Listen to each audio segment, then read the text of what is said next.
Hey guys, Wrestling Throwdown here. I'm Haley and this is Joe, and it is great to be back, guys. I know I said I was gonna go on a little hiatus and take a little break, but me and Joe both agreed that last night's Raw was very good. Way too much stuff happened to not do a show.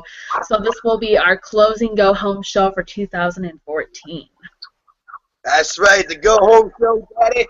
And Raw delivered. I looked at it as an 8.5 out of 10. There were a few weak points, but overall, a lot of news broke out of last night's show involving Daniel Bryan, involving The Authority, involving John Cena, involving a lot of the top stars. Of course, we had some great promos as well, which I want to talk about, and just a lot of good stuff in general. Yeah, I mean we had everything. We had some returns, we had a title change, we had a debut. I mean, we had it all pretty much last night. And it's funny too because I thought they were going to save all this stuff for the first week of the new year because that's what they say. They said that even next week's is supposed to be better than this week's. And I go, well, you have a high bar, so you guys better get your stuff together because if they actually say that they have something planned big for next week, so.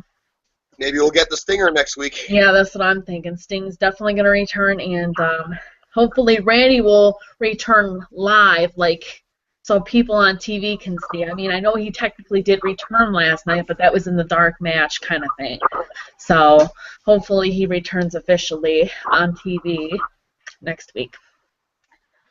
All in all, a lot of news, though. A lot of stuff to break down, a lot of stuff to analyze. Raw throwing us to swerve, thinking, oh, it's the holidays, why even watch it? But certainly, when you think they've done so many bad Raws, finally they come up with a good. And notice, I'm just gonna notice this one. Say this once: no Adam Rose, no Bunny, no El Torito, no stupid gimmicks last night.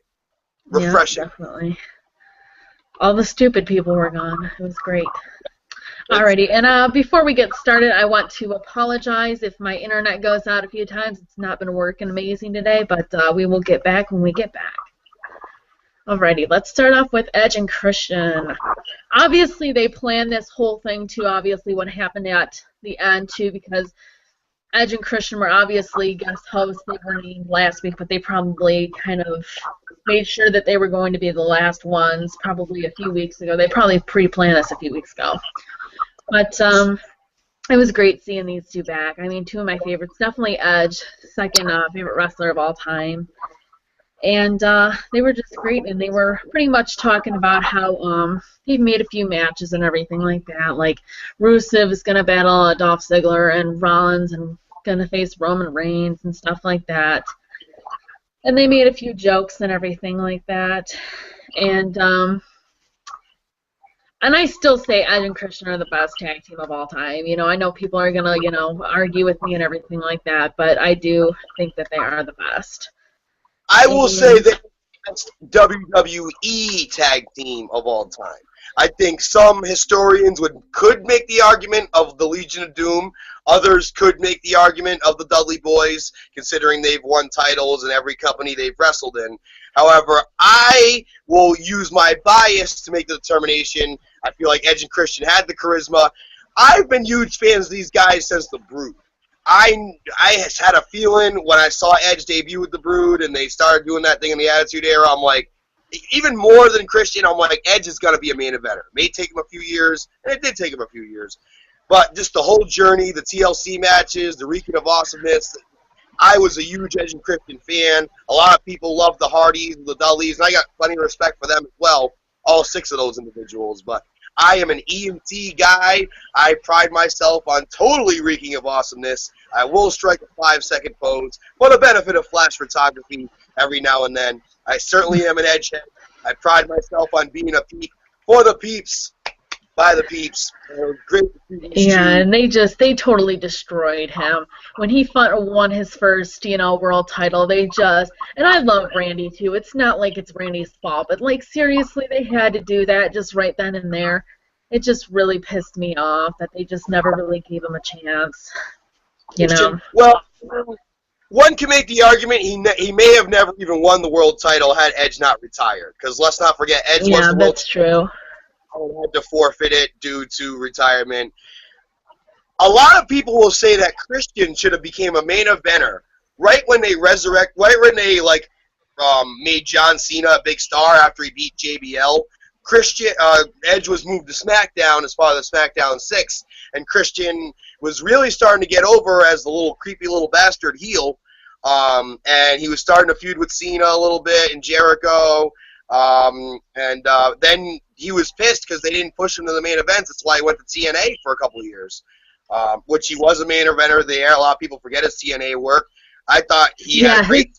He was definitely the guy in TNA. TNA let him, and that's the thing with the difference with TNA and WWE. TNA gives people chances. Like you look at EC3. EC3 is incredible in TNA, and they had nothing for him in WWE. So it was obviously better for him to go to TNA, and that's it for some people. It's just better for them to go there. I don't want to talk too much about TNA, but I'm gonna finish my TNA thought on this. I feel like Christian arguably had the best run of any of the quote-unquote WWE guys who went there. Now, granted, Kurt had a great run, but I never felt like Kurt made TNA better. You know what I mean? I thought that Christian made TNA better. Jeff Hardy had a great run there, continues to have a great run there. But again, Jeff Hardy hasn't moved the needle. RVD never really moved the needle. When Kurt Angle did help move the needle, he helped him get the 2 hours on Spike. Christian was one of the main guys who helped him get on Spike in the first place when he first came.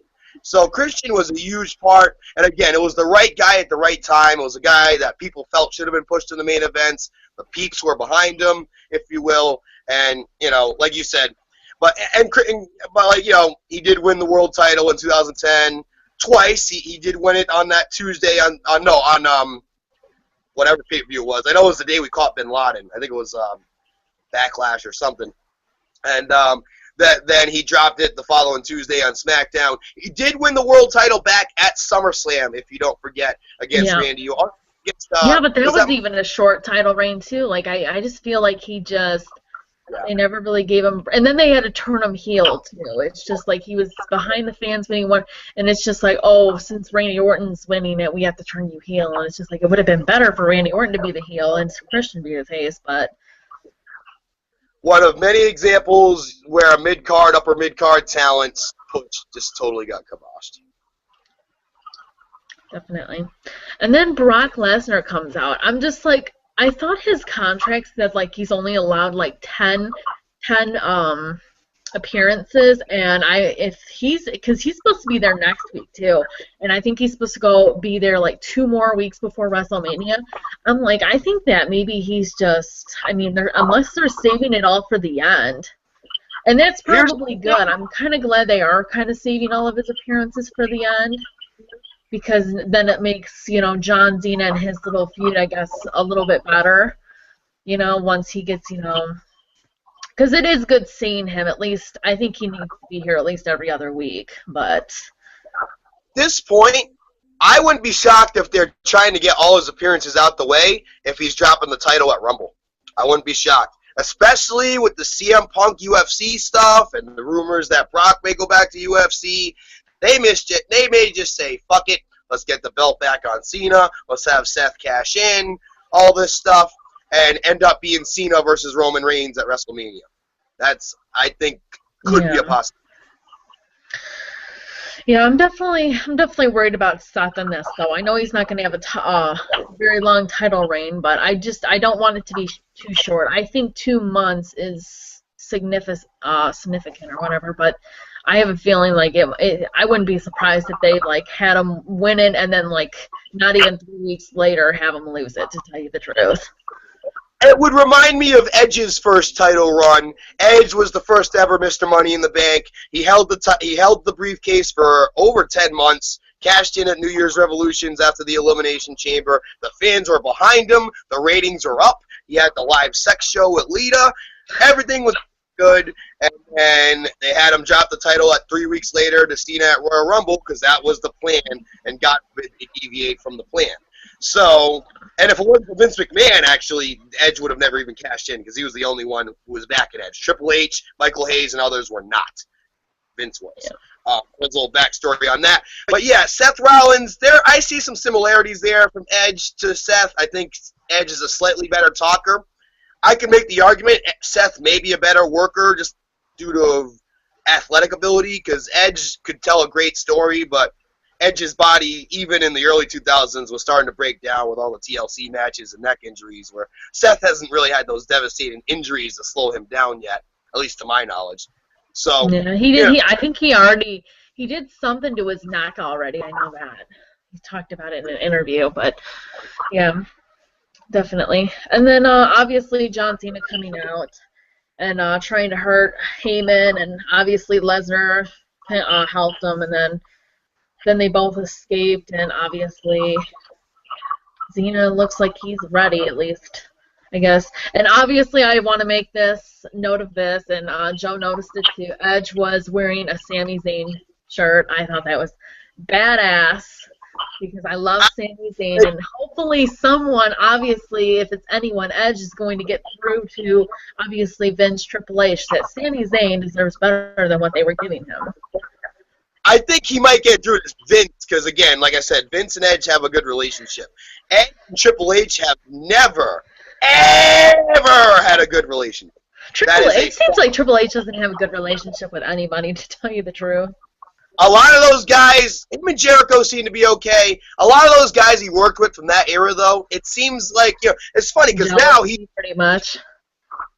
Now he's all about the young guys and protecting them. And Vince is the one, oh, well, let's make Adam Rose this over-the-top gimmick. Let's take Adrian Neville, who I know you may or may not like, but let's face it, he's been on fire. And let's turn him into Mighty Mouse. Here we come. Protect your career.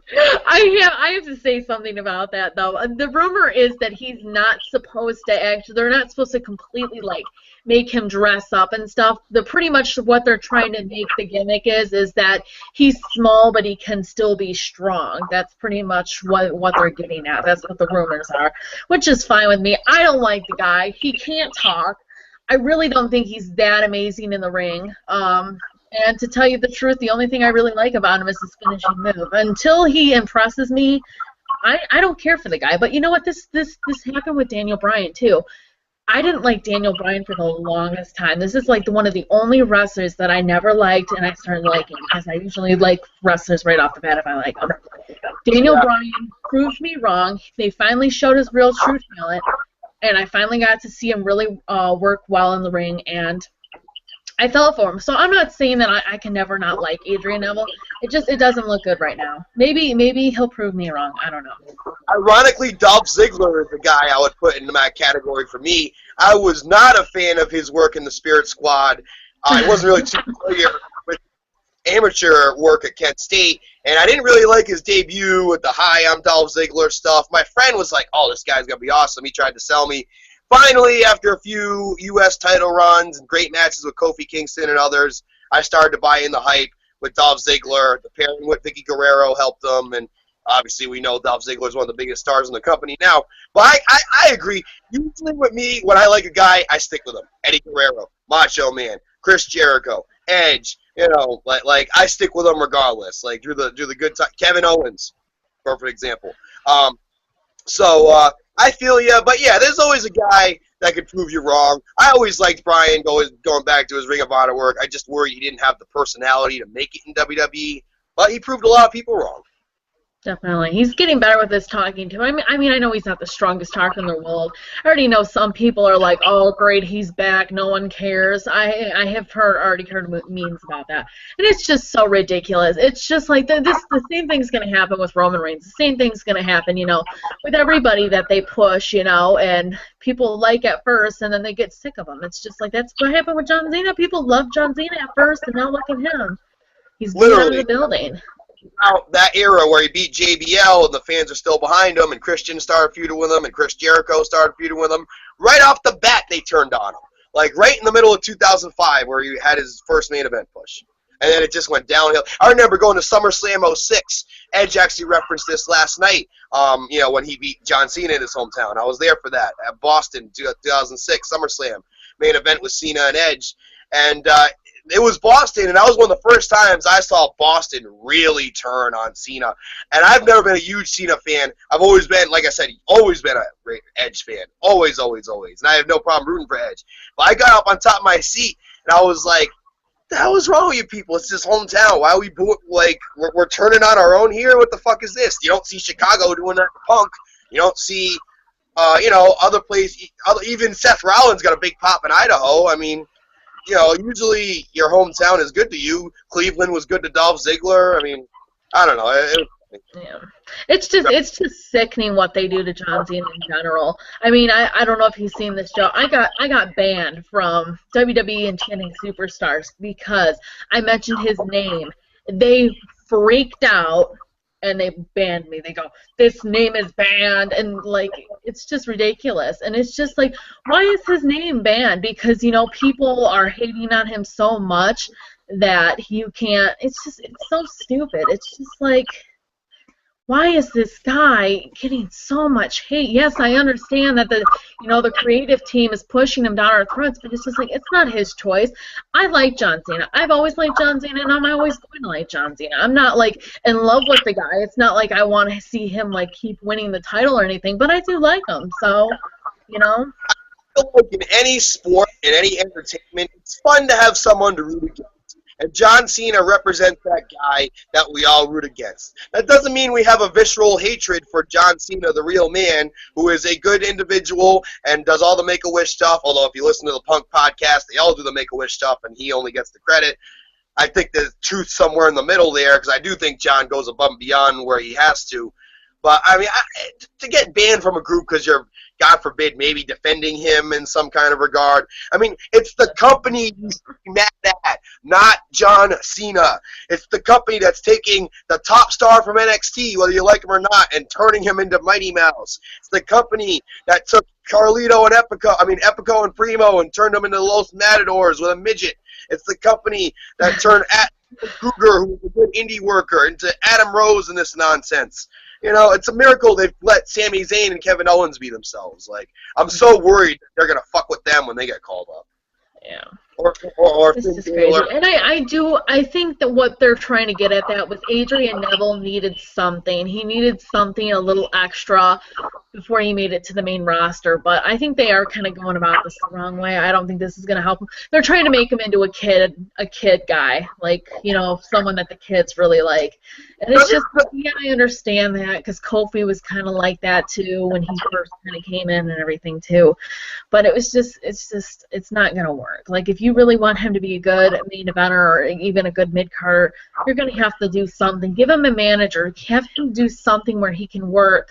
Why didn't they turn him heel, too? Like, this was the number one thing, too. He was being booed. Like, people were cheering for Sami Zayn. This would have been the perfect time to turn him heel, and they didn't. That's what pissed me off. I see him get, like, John Cena comparisons. Like, he's the John Cena of NXT because it just won't turn him heel. And it seems like he wants to go heel. I've listened to him in some podcast interviews. I listened to a Jericho interview, both him and Sammy, right before the December 11th show. And it really seems like he genuinely wants to turn heel. Like, I think he's cockiness about him. And the fact that he's British helps, too. Like, Barrett and Page may be the exception. Usually when you're British, it's very easy to get over as a heel because you got that anti-American kind of thing going. Oh, that's kind of changing now. I feel like we're entering, they called this the reality era in the past. Well, if this is the reality era, why are we bombarded by stupid, unbelievable gimmicks? Bunnies and bulls. Adrian Neville, the one match he had on Raw a few months ago, the four-way, or the tag team with him and Sammy versus Tyler Breeze and Tyson, he got a huge pop from the crowd. Sammy really didn't, because he was more supposed to be the selling guy in that match, and Adrian was getting a hot tag and hitting the red arrow. But Adrian got a big pop. It reminded me of Evan Bourne. That's who Adrian Neville really reminds me of, Evan Bourne. Great finisher, maybe a little bit small, maybe doesn't have the charisma, but if you gimmick him too much, he's going to be ruined.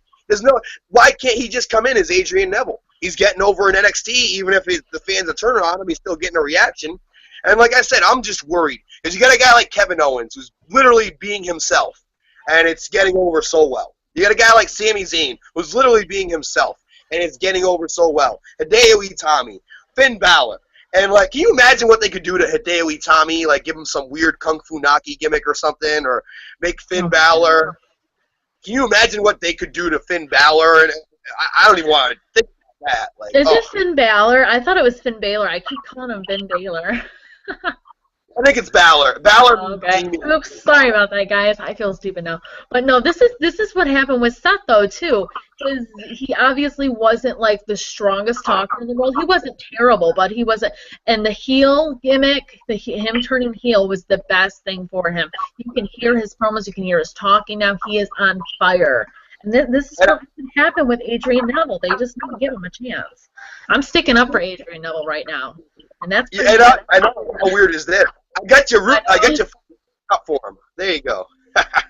But yeah, I mean, even with Seth, they did that at the right time. I thought Chris Sterling, who posted in our group and a few other groups, his thoughts on this, like the heel turn of the year he was talking about. I thought he made some great points in that. We didn't expect that at the time. We thought Ambrose would turn heel or whatever was going to happen. And it was the right time, and everybody questioned, oh, he's going to be like a Jeff Hardy who can't really talk but can do athletic stuff. And, yeah, he's not the greatest talker. I feel like sometimes less is more with him. When he has a shorter promo, it's more entertaining because he gets his points across. But when he has a longer promo, you kind of start to see him almost choking on his words a little bit and, like, he's not that guy like a Jericho that can just, you give him or a Punk, like you give him a mic and they can just go. He's one of those guys that needs it now, bullet point. And it's okay. Not everybody can do what a Jericho or a Piper or a Dean Ambrose can do. That's okay. Like, exactly. Alrighty, and Dolph Ziggler versus Rusev. This was champion versus champion. Obviously, this was a DQ. Obviously, Rusev, purposely lost on purpose. And so he can keep his little undefeated streak and everything like that. And Dolph Ziggler obviously was on top. Obviously, he's making himself really look good. I really hope Dolph Ziggler is one of the possibilities that wins the Royal Rumble because obviously this is another thing too. Roman Reigns might not be the guy who wins the Royal Rumble now.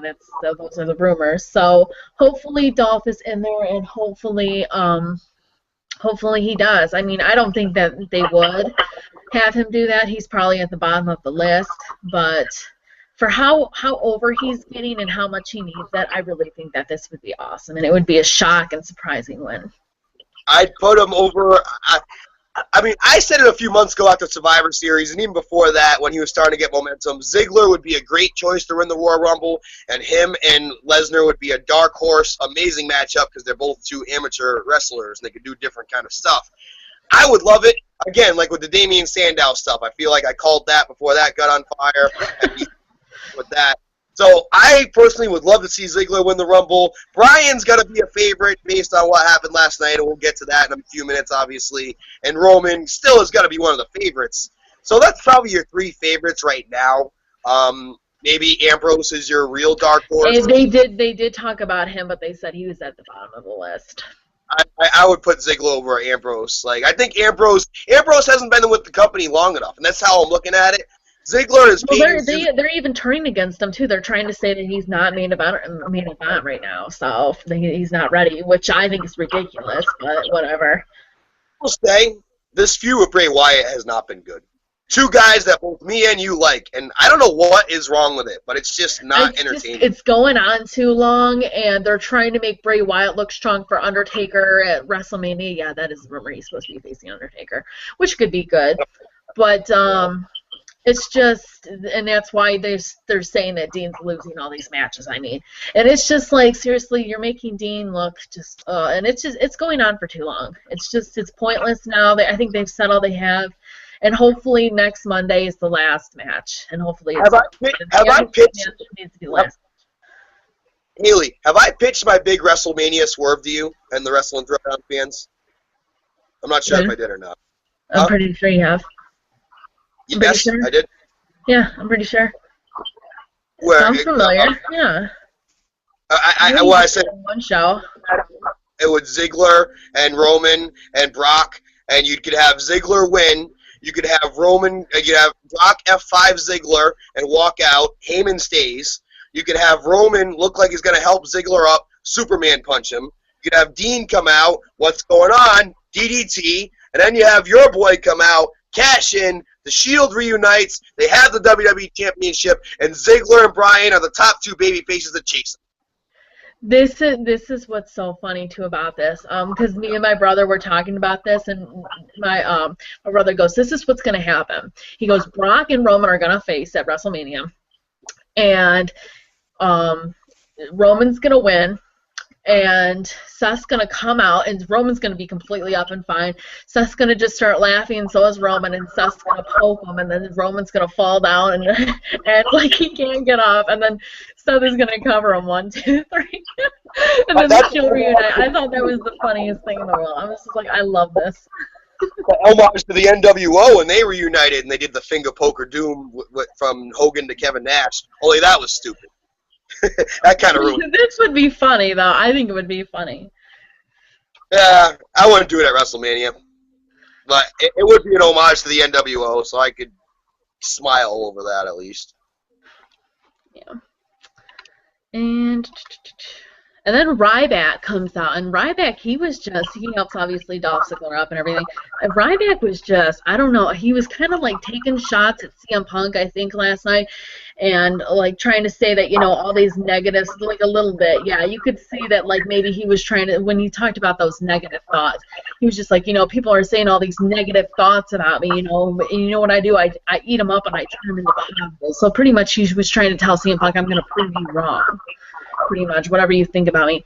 But, yeah, he kind of went over. I thought it was kind of weird because our wrestlers not supposed to talk about their past characters. Like, he was talking about how he was in NXT and stuff like that, and I don't think they're allowed. I thought they weren't even supposed to be able to talk about that.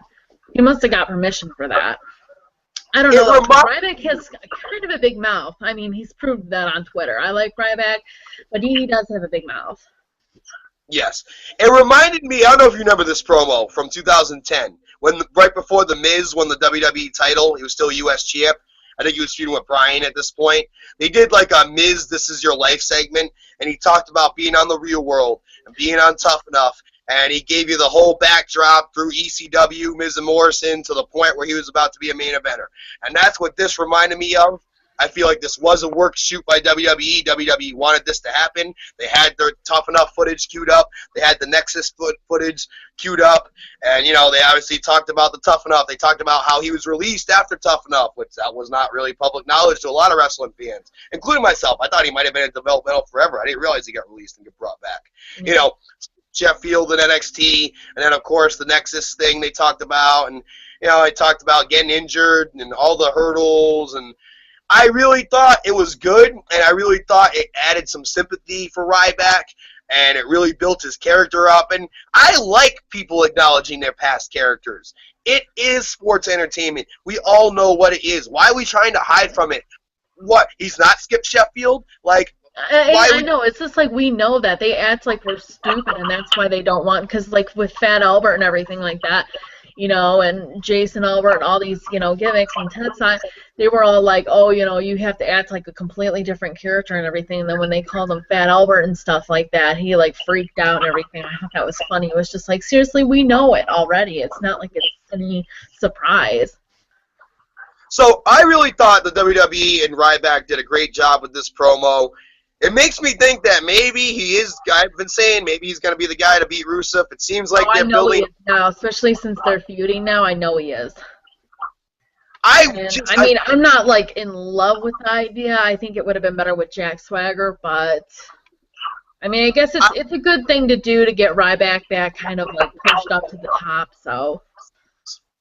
And I feel like they should wait till WrestleMania. If they hotshot this at Royal Rumble or Fast Track, it's not. So they got two. Yeah, it needs to be at WrestleMania.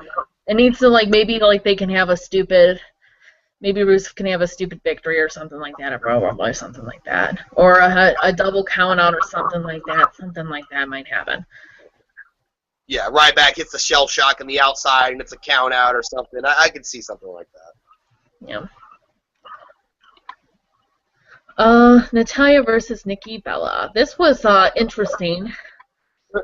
Total Divas is coming back this Sunday too. Sunday, I'm kind of excited for it though because of Paige, But yeah, Tyson Kidd was catching Nikki in this match, and I was just like, seriously, like they're still doing the Tyson Kidd and Natalya thing. It's just like, when is this shit gonna end? and everything. And like they asked to Natalya, I don't know if I ever told you about this. They asked Natalya if Total Divas is scripted and stuff like that, and she goes, well, she goes, it's not because she goes, I never really realized how many problems I have with Tyson until I actually re-looked at this. And she goes, and I really do have marriage problems. I go, Natalya, shut the hell up. I go, seriously, this is so stupid. But, yeah, it's just stupid. So, obviously, Nikki and Natalya are going to be feuding. We don't know where the hell AJ is.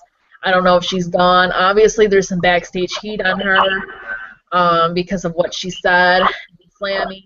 I thought it was pretty funny, and that was like the one time I actually respected her because she, she put over, my girl Paige and everything like that. So, and put over the true talent like Charlotte and Sasha Banks and stuff like that. So it made me happy, but obviously it didn't make the people backstage happy. No, I feel like that finally getting punished for the UFC stuff, and she's been by his side. For like a year, we didn't hear from CM Punk, and now he's got interviews. You go on YouTube, there's like 1 million UFC interviews. Him doing this massive media tour, and AJ's, you can see her like even backstage on some of them. She's there with almost all of them. I feel like I wouldn't even be shocked if she gives UFC a try. They got this bantamweight women's division. She actually might fit in it. So who knows? Who knows? I think that we may have seen the last of her in WWE. That promo may have been the last time we ever see her, which sucks. But yeah. It sucks because I don't know. But we say this all the time. We think she's not going to come back, and she'll just come back. So yeah, she'll probably maybe after this feud, she might just be taking time off. Who the hell knows? And then maybe they'll finally write her off. Who the hell knows? I don't even know. It's just there's so many damn rumors about her leaving. It's just like I don't believe any of them anymore. I'm all set with a Bella versus Natalya feud yet again. Like, I'm all set with that. Give the young girls more chances, whether it's Paige, whether it's Emma, whether it's Naomi, whether it's, Charlotte, any of these girls. Like, just let them all have a chance. And, like, so sick of the Bellas. Like, they just, so sick of them. Yeah, and poor Paige, I have not seen her, so that's why I'm kind of happy for Total Divas, At least if we, don't see her on... It's funny. To see her on screen. They take Naomi off of Total Divas, but now her character is stronger than it's been in a while. They take Paige, who had been very strong, put her on Total Divas, and she's barely been seen on Total Divas. Yeah, they don't like doing that. Like, that's the rumor. Like, they don't like having them. And that's what's so funny, too. That's why I'm surprised they made Nikki Bella a champion, because they say they don't like doing that either. If you're on that show, they don't want you to be champion. But, maybe that's why they're not giving it to Natalya, but obviously that's, they try to make you off TV for as much as possible, so, because you're so busy with Total Divas, but... I wonder if Total Divas will explain how the Bella feud got totally kiboshed, and now they're friggin' heel besties. Yeah, probably something stupid like... I seen previews of about how this whole thing started with the John Cena thing. They went behind her back and talked to John Cena. I guess that's going to be the whole play out their story. They're probably going to just be something like, oh, I'm sorry and everything like that, and something stupid, sappy crap that they just make up at the last minute. Like, I actually don't mind Nikki Bella in real life, and I do think she's worked hard to make herself better. I think Brie Bella is condescending. I think she is a witch. I think she is hideous looking. I know they're identical twins, but for some reason Nikki looks really attractive to me, and Brie just looks hideous, and it's not just the body, for those who are thinking that. And I don't know. I don't see where she fits Daniel Bryan. I know they're both vegans, and they're both hippies and all that. I just think she's a high-maintenance, condescending bitch, and I think Bryan Danielson is such a genuine human being. I don't see where they fit together. I really don't. To tell you the truth, I don't like any of them. The only one I like right now is Eva Marie and that's saying a lot. I know a lot of people are going to be like, really? Eva Marie is so sweet. She seems like such a sweet, caring person on the show. I love her. I don't care if she sucks. I don't care if she can't wrestle. I want to meet that woman and give her a hug and just tell her to ignore all of her haters, because she just seems like such an amazing person. I think if they let her do more stuff on WWE, she could be this generation's Stacy Keibler. Yeah. I mean, she's getting better. It's not like she's not trying, unlike Cameron. It seems like she's not progressing at all, and Eva Marie is. They just cut Cameron already. Like, I Oh can't my believe she. God. Yeah, seriously, they get rid of Summer Rae and Naomi, and then they fucking keep Cameron. I'm just like, really? Probably because she's a bitch, Ugh, and they need I, her annoying ass fucking I mouth. hate. And a lot of people like Vinny too, so that's probably why. Yeah, he's a cool Armenian. I don't mind I do Vinny. like Vinny. It's about the Yeah, only thing he's a, I like about her. I he's a think he cool. deserves a lot better too than her. Yeah, well, she's a star, so he's holding on to her. Same reason Yeah. why the guy holds on to Eve Marie. But And we lost Joe. And then the Usos versus the Miz and Damien Mizdow. And this was the title change, obviously. I was a little bit surprised. I don't know though. Since when he kicked out of Miz's move, I was just like, the Usos are winning. I already knew that as soon as he kicked out of his move. But obviously Naomi was backstage hugging Miz and thanking him and everything like that. And she says she believes him now and everything like that. And obviously, after the Usos won, and now they're the two-time tag team champions, they pretty much all came out and said that they played with The Miz, and they never had any problems. Him and Naomi never had any problems, and that The Miz got played, and they knew what was going on, and they played with him, and their little idea helped and worked. So, Usos 2 times. are you talking about how the Usos won the tag titles now? Yep. Didn't love that. I knew they were gonna win the titles back eventually. It's clearly building up to a possible Ascension versus Usos match, maybe at WrestleMania, and I'm okay with that. I wish Miz and Mizdow had held the straps at least till after Royal Rumble. I felt like they hot-shotted this. They were on fire with Miz getting the boos and Mizdow getting the cheers, and to do this, and then what happened later on the night with Miz and Mizdow as well. Look, it was a great match. I'll say that. I thought Miz, from the in-ring standpoint, because notice they were kind of saving Sandow for later on in the night when he had to sell. He didn't really do much in that match. And I'm like, wait, where is he? Why isn't he breaking up the pin? Like, that kind of pissed me off. But, I mean, hey, they hit the double super kick, and then they hit the splash, 1, 2, 3. Naomi comes out. And it was a great moment for the Usos, but notice I didn't think the Usos got quite the cheer that Damien Mizdow was getting during the entrance and stuff. Well, I think they did this because they're ready to separate the Miz and Damien Mizdow, and hopefully for Damien Mizdow to get his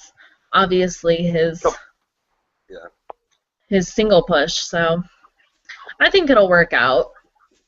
Oh, no, and I love Mizdow, and I have all the faith in the world that I just think they could have got a little bit more mileage out of this. Like you said, it seemed like some of the things, they kind of, as much as they gave us a lot, some of it seemed rushed. And I thought this particular element, although it was a fantastic match, I think it was a commercial break in between, so it was a 2-segment match. You know, it told a good story. And, like, you know, now obviously it looks like this Naomi storyline with the Miz and Mizdow and the Usos will probably be over as well. So, at this point, probably Mizdow will eliminate Miz in the Royal Rumble, maybe, and we'll see it progress from there. Yeah. Cesaro versus Wade Barrett. Cesaro was talking about how he needs to grab the brass ring and everything like that, and he was saying that, I've heard people are saying that I don't have, the charisma and everything like that, and I can't connect with you people and everything like that. And I was just like, Cesaro, are you even allowed to say this? Like, did Vince give you permission to say this? Because I don't think he's going to be very happy, if... That one was weird. And I want to talk about that promo for a minute before we get into BNB. He comes out, he sits in the corner like Raven used to, and, like, you get this idea, like, is he about to cut a pipe bomb? And if you've been following the dirt sheets this week, there's been talk that he spoke out that he hates his entrance music and some other stuff. So it seems like Cesaro... I don't blame him. No, I do, too. I did a video on my YouTube about that a long time ago. He kind of started speaking up in this promo. He kind of tried to do it like a CM Punk pipe bomb. He could have done better with it. You want my honest opinion? I love Cesaro. 4 ropes, 3 ropes, buddy. Not 4, 3. But other than that, goes 4 sides. He goes 4 ropes, and then he stops and he goes four sides. I just started laughing. I was just like, oh my god. I wonder if I the beginning. can agree. He's not really the most amazing promo cutter in the world. I can agree where people say this. He's very good. He has a great talent and everything, but he needs to learn how to cut some promos. Well, I mean, at this point, I think he may be this generation's Dean Malenko, one of the greatest, one of the great in-ring performers. But a guy, or a William Regal type, you know what I mean? A guy who's destined to be in the mid-cars, amazing worker. Regal was actually a good talker, still is. But, I don't know. I love Cesaro, one of my favorites, been one of my favorites for a while. I loved how he acknowledged the WrestleMania moment and how it was downhill from there. I wish he'd gotten a little bit more into Paul Heyman stuff because I feel like that really ruined him. And then, yeah, he was tripping over his words with the 4 ropes and everything like that. So I knew what he meant. Obviously, the 4 sides, technically, he meant that. But then he kind of fixed it. And he was just like, I meant like 4 sides, But it was still funny. I laughed about it. For him to have that genuine emotion, and I was really into it. And then for the steam to get let out, I was like, ooh. And then BNB comes out and cuts a good promo in his own right, a babyface promo. We were talking about the face heel thing a little while ago, and it didn't even seem like a competitive match. Like he kind of squashed Cesaro. Yeah. So what was the point of doing that promo if he was just going to get squashed anyway? Yeah. Well, I mean, I think they wanted obviously him to come back very strong. He's obviously a face now, and a little information for you guys if you did not know. Wade Barrett hates being a face. He talked about this in an interview. He says if he could pick, he would not be a face at all his whole WWE run. So I don't know how well he's going to take this. I mean, his character gimmick thing still stayed the same. He's still Bad News Barrett, so it still can work. I mean, it's not like he's like a complete watered down baby face. He still has got his own gimmick and everything, so he can make it work. It's just the people are cheering for him now, and he's kind of a little bit behind him and everything like that now, and he's kind of respecting him. So I mean, I like it. I mean, he might not like it himself being a face, but I think he can be a decent baby face for this whole gimmick. I think he reminds me a lot of Dolph Ziggler in the fact that he's been around a long time now. People were getting behind him with the Nexus. People were getting behind him in NXT when Jericho was his pro.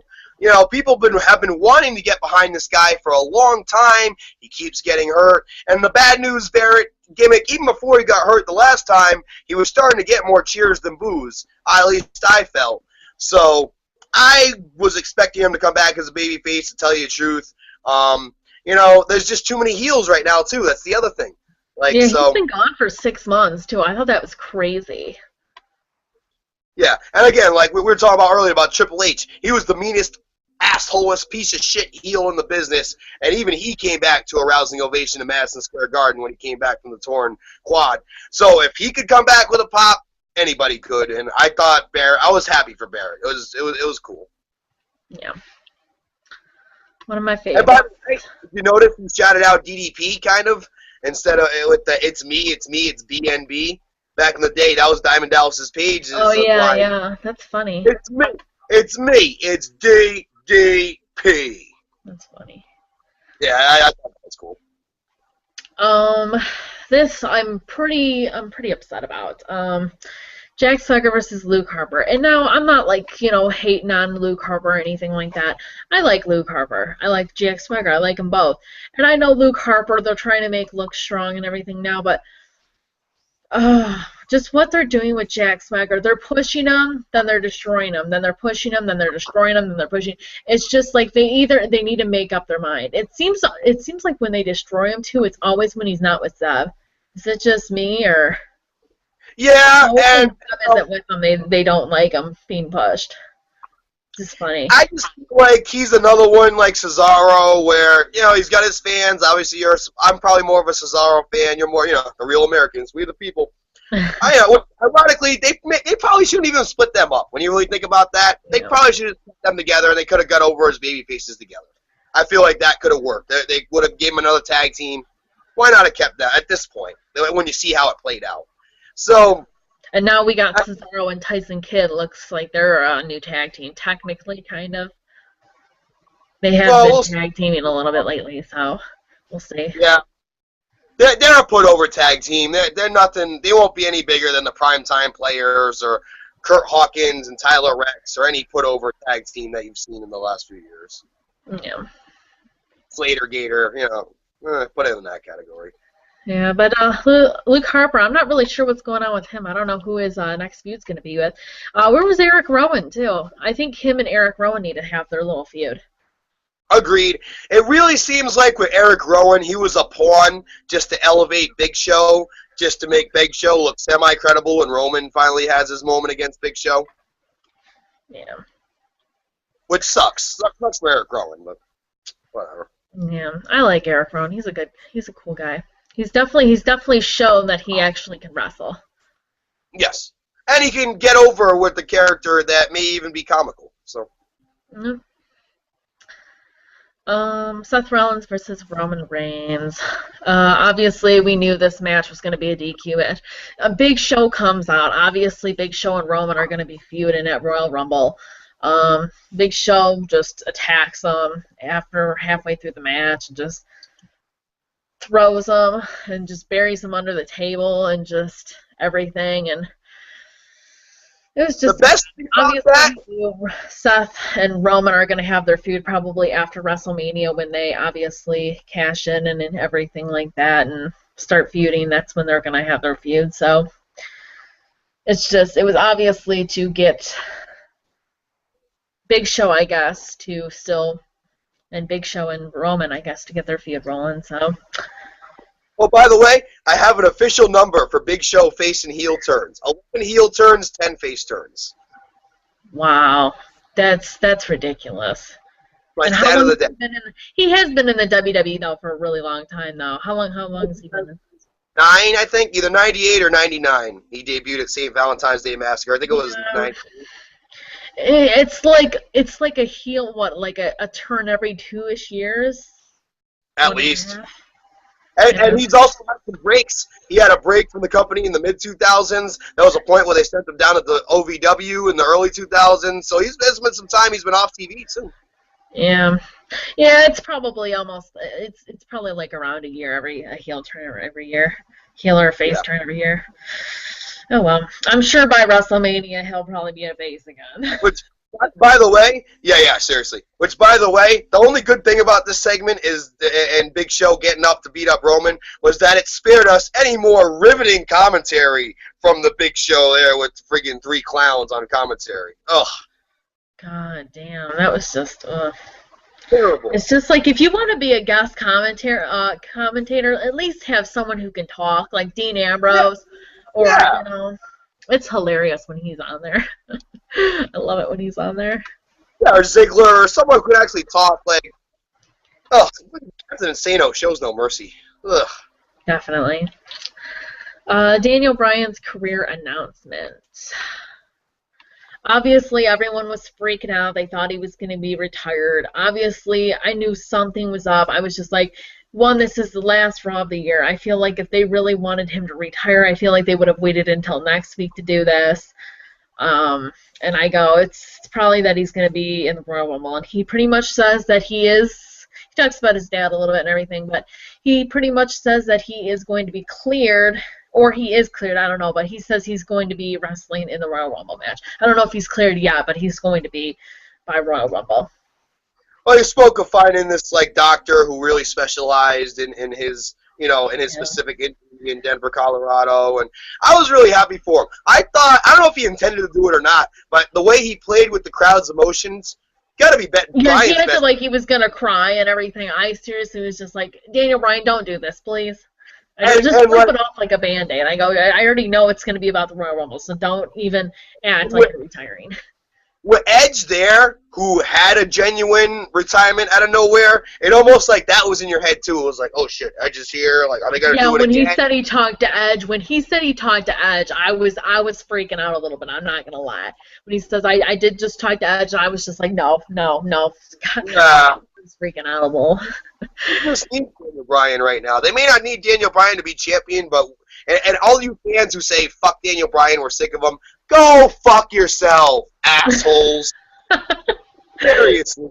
Like, the guy's been out for It's practically just a not year. everybody. Like, if anybody gets a push for like a year, they're just gonna Guys say that were that. ready to- I wouldn't be surprised if it happens to Dean Ambrose. If it happens, obviously it's gonna happen to Roman Reigns. I'm just waiting for it to happen with Roman Reigns because I'm gonna be like, I was the only person that didn't like him at first, so. Even last week, his match against Big Show, they were really shitting on Roman, the crowd. They were giving him boring chants. That was the first time I really saw the crowd start to turn on him significantly. He can't. And I don't know if you've seen my meme. I know some people got a little bit upset about it. I thought it was funny. I had to post it. It was something about taking acting lessons. And I just started laughing. I was just so funny. Oh, it's just great. I mean, like, I feel like they need to gauge what the crowd kind of wants, and like, if they got to do another triple threat or fatal four-way, give us people we want to see. I don't know if Cena Roman or Brock Roman is the money match that they think it is. I think Ziggler being in there as an X Factor provides an intriguing thing. I think Bryan being in there as an X Factor, who's not gotten his WWE Championship rematch, he didn't even lose the title. He had to vacate it due to injury. So he has a beef. I will say, though, and this happened to Batista last year, and I think you know where I'm going with this. They couldn't save this as a surprise. As much as the promo was really good, and I enjoyed it, they couldn't save it as a surprise like they did with John Cena 10 years ago in Madison Square Garden, or like they did with Edge in 2008 when he came back and ended up fighting Jericho at WrestleMania. Like, I think if you're going to do like a surprise return in the Royal Rumble match, it's better and the crowd gets more into it when they're not expecting it. They may have expected Bryan because it was already leaking that he may or may not have been in the Rumble through prior interviews. And I feel like that's why they gave this to us now, because it already kind of leaked. Same thing with the Batista stuff. It's kind of leaking. And instead of, like, rolling with the punches, WWE panics, and they're like, oh, fuck it, let's just give it to him now. I think also, too, something might happen. I think there's going to be a big return this year, and they probably didn't want to overlook it. They probably just want that one return to be, looked at. Then, if Daniel Bryan was another surprise return, because then they would have been like, oh, Daniel Bryan's going to overshadow whoever, returns.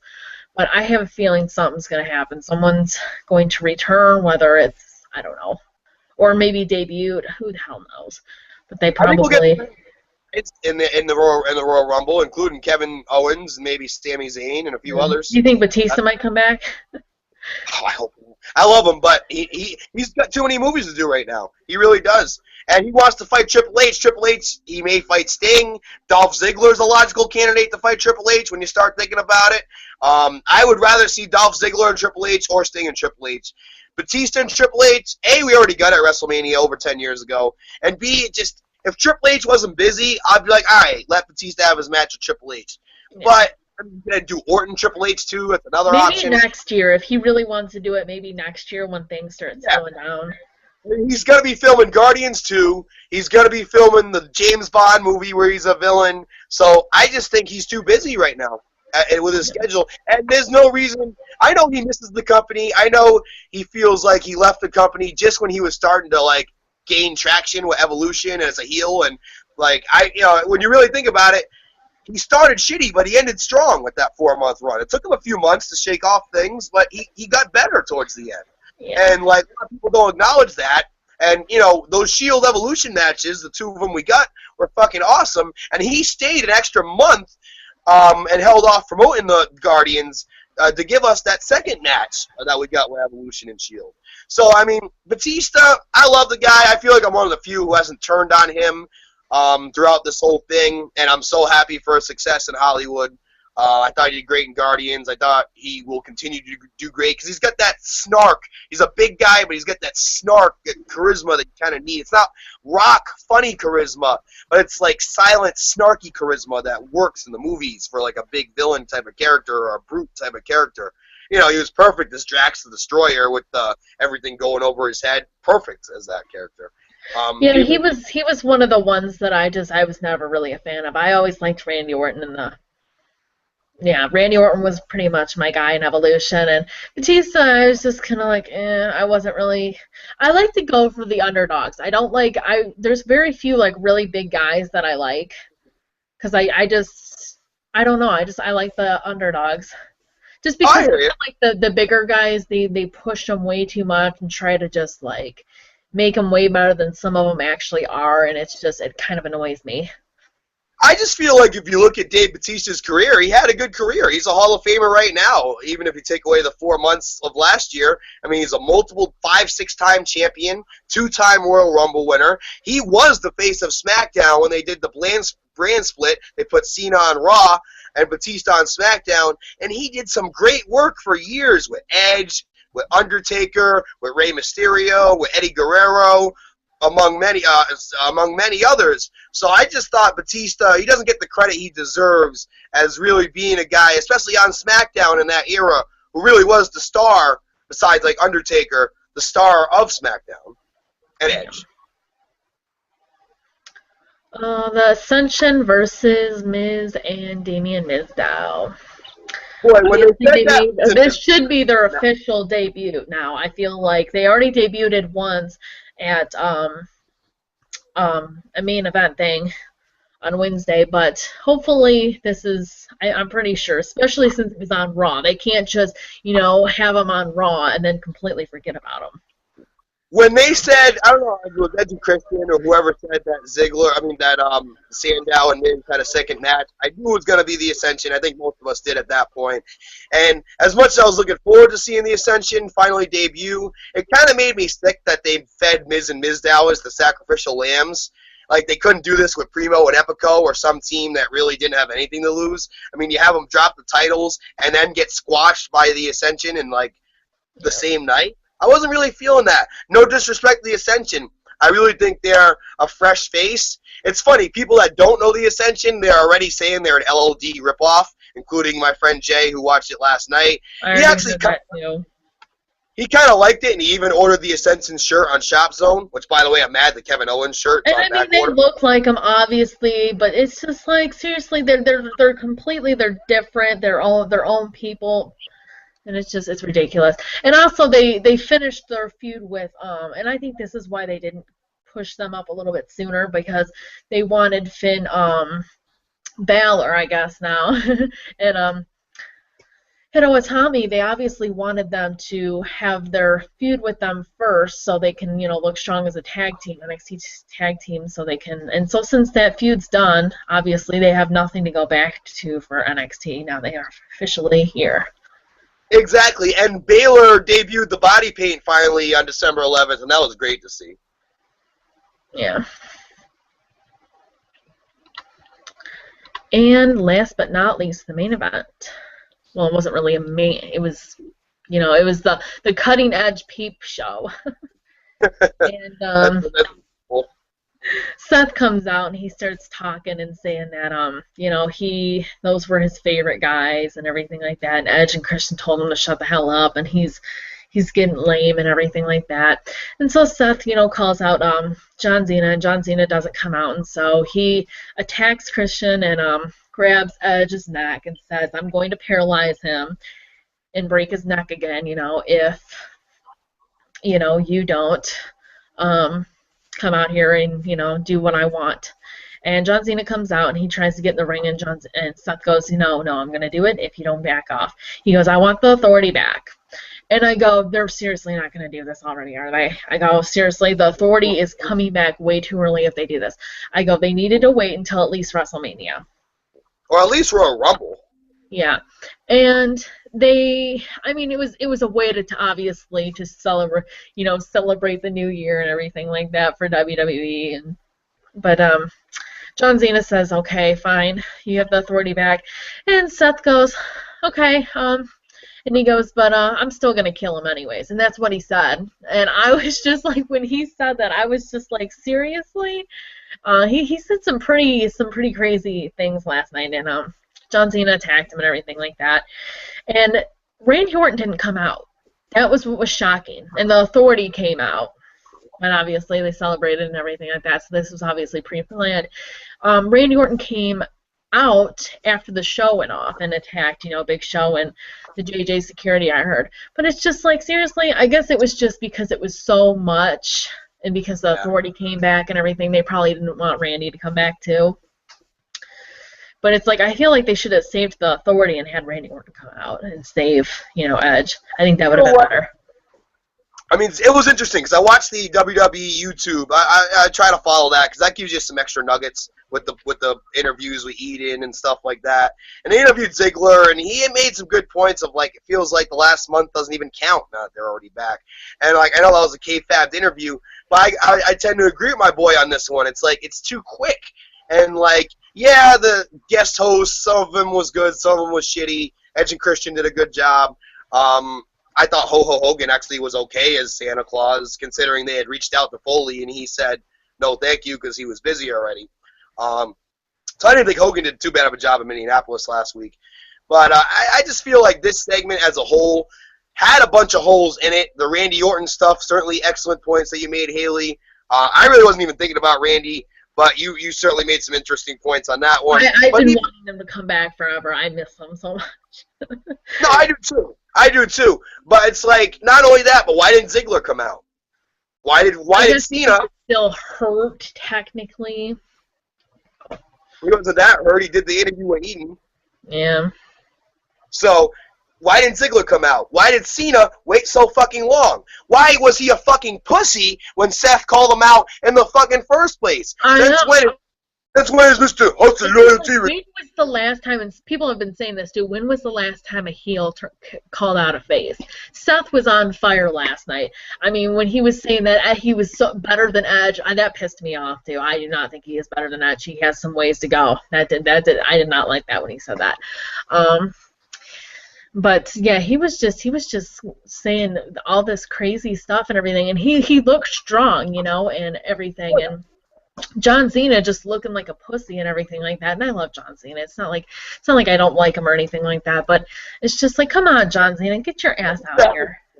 This goes to how the company is portraying the characters, not John Cena the man. So all you butthurt assholes out there, put some friggin' Bengay and calm down. It's how they booked it. It was draggy with the like he's got Edge there, like he's got his head in a guillotine and friggin' he's gonna chop his head off with the chair and the fucking. It's funny because it's almost like the Concerto, the way he was gonna do it, like very similar to Concerto if you remember that move when they used to do it with the guy in the ground instead of the two chair, with Edge and Christian doing it. So yeah, I wish Ziggler would have came out because I just feel like they missed an opportunity for him to get a big pop. I just wish there was more of a struggle there. There wasn't enough of a struggle. None of the baby faces came out. And then Cena comes out at the end. I mean, you're supposed to be the, want some? Come get some. Oh. And you can't even come out. Afraid to come out. Seth didn't even do anything. Seth didn't even touch Edge, and he called him out like a man at first. And John Cena wouldn't even come out. And this was obviously a way to keep John Cena as a face by still obviously bringing back the Authority. I thought maybe he was going to lose to Brock Lesnar and he was going to have to bring back the Authority, but of course not. Of course not. They have to keep him face. Where was my head? Like seriously, trying to think that maybe they have to turn him heel this time. Hell no. I'm not even going to think that they're ever going to turn him heel again. I wouldn't rule it out. I really wouldn't rule it out because just how it came off. Like, why did he take so long?